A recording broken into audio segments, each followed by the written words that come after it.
Hey, my sister right here. Do you believe in God? Huh? Do you believe in God? Somewhat.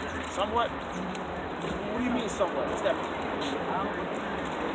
Oh, all praises. Then you ahead of the game then. Straight up, you ahead of the game. But what about this man?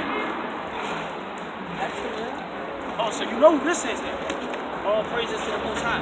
You know how we know this is real Jesus? Okay, I will. You know how we know who this is? Because his description is given in the Bible. Have you ever read the description of Jesus Christ? Get Daniel 10. Get Daniel 10 and 5.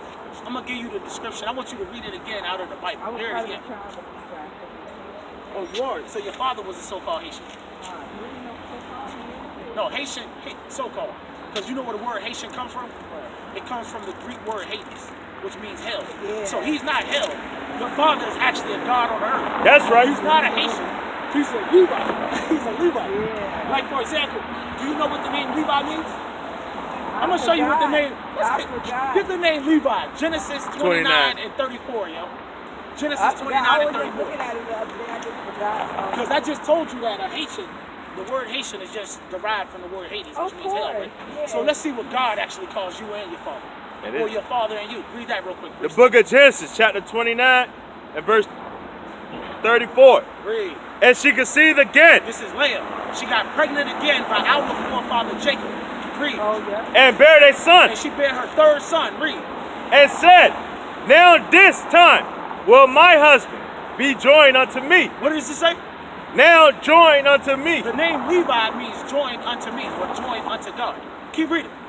Be joined unto me because I have borne him 3 sons. So you got to ask yourself, which name do you want to carry?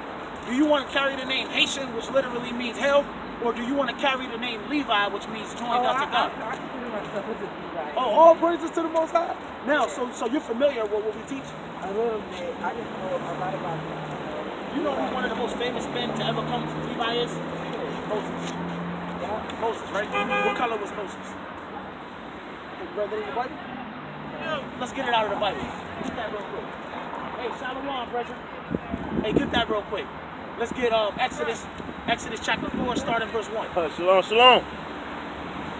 Is that Exodus 4? Yeah, verse 1, I believe it is. Is that right? Yeah, what? that's 6. it. You want to start that one? 1. All right, select it. Read. The book of Exodus, chapter 4, verse 1. Read.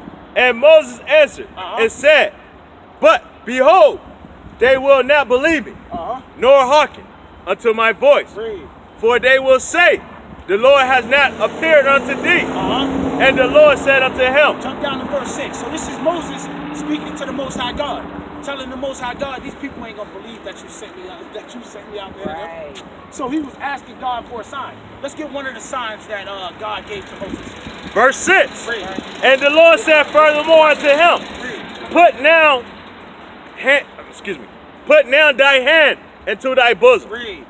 And he put his hand into his bosom. So the Lord commanded Moses to take his hand and put it into his shirt like this.